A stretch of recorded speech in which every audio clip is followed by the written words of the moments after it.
رونالدو الثالث وميسي الخامس، أعلى 15 لاعباً تسجيلاً للأهداف في التاريخ. كشف موقع MSN عن قائمة تضم 15 لاعباً سجلوا أكثر من 700 هدف في مسيرتهم، وفقاً لإحصائيات نشرتها مؤسسة الإحصاء الرياضي لكرة القدم. وسجل العديد من النجوم السابقين مع أندية كبرى عدداً هائلاً من الأهداف، فيما لا يزال الجدل قائماً حول هوية الهداف التاريخي لكرة القدم، في ظل سعي الأسطورة البرتغالي كريستيانو رونالدو قائد النصر السعودي للوصول إلى هدفه رقم 1000. وفيما يلي قائمة تضم أبرز 15 لاعباً تجاوزوا حاجز 700. الخامس عشر، سامي هيوز، 722 هدفاً، مهاجم إيرلندا الشمالية، لعب مع جلين توران وبلغ ذروة مسيرته في خمسينيات القرن الماضي، حيث سجل 722 هدفاً في 752 مباراة، بمعدل يقارب هدفاً في المباراة. الرابع عشر، روبرت ليفاندوسكي، 733 هدفاً، النجم البولندي المخضرم يواصل التألق مع برشلونة، حيث سجل 105 أهداف في 154 مباراة، ويضع عينيه على بلوغ 800 هدف قبل الاعتزال. الثالث عشر، جيرد مولر، 735 هدفاً، أسطورة بايرن ميونخ لا يزال الهداف التاريخي للنادي ب566 هدفاً، كما سجل 68 هدفاً دولياً مع ألمانيا.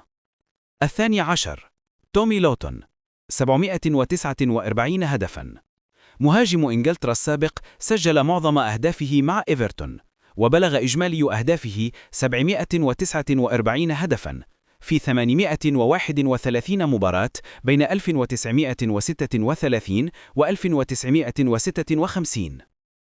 الحادي عشر، بيليه، 778 هدفاً، الأسطورة البرازيلية زعم تسجيله أكثر من 1200 هدف، لكن الرقم الرسمي المعتمد هو 778 هدفاً في 1003 مباريات. العاشر، روماريو، 785 هدفاً، زعم بدوره تسجيل أكثر من 1000 هدف، لكن سجله الرسمي يقف عند 785 هدفاً في 1003 مباريات. التاسع، أبي لينسترا، 790 هدفاً، امتدت مسيرة المهاجم الهولندي الاحترافية على مدار 28 عاماً من عام 1936 إلى عام 1964، وسجل معظم أهدافه مع نادي هيرنفين الذي أطلقوا اسمه على ملعبه عام 1994، وأطلق عليه اسم ملعب أبي لينسترا. الثامن، فيرينك ديك، 795 هدفاً، المهاجم المجري المثير للجدل، سجل 795 هدفاً في 515 مباراة، بمعدل تهديفي خارق بلغ 1.54 هدفاً في المباراة. السابع، فيرينك بوشكا، 802 هدفاً، أحد أعظم المهاجمين عبر التاريخ، برز مع هونفيد وريال مدريد واعتزل وفي جعبته أكثر من 800 هدف. السادس، جيمي جونز، 840 هدفاً، هداف إيرلندا الشمالية الأسطوري، سجل 840 هدفاً في 760 مباراة مع غلينافون بين 1943 و 1965. الخامس، ليونيل ميسي، 884 هدفاً، البرغوث الأرجنتيني، سجل 884 هدفاً وقدم 392 تمريرة حاسمة، ولا يزال يحافظ على معدله التهديفي العالي وهو يقترب من حاجز 900. الرابع، روني روك، 934 هدفاً، مهاجم إنجلترا السابق، امتدت مسيرته لأكثر من 32 عاماً وسجل 934 هدفاً خلال مسيرة طويلة. الثالث، كريستيانو رونالدو، 946 هدفاً، النجم البرتغالي يقترب من أن يصبح أول لاعب في التاريخ يصل إلى 1000 هدف رسمي، سجل حتى الآن 946 هدفاً بمعدل هدف كل 98 دقيقة مع النصر.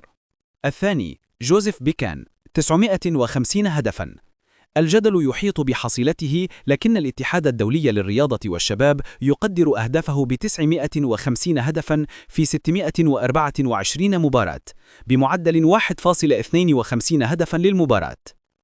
الأول إروين هيلمشن 989 هدفاً.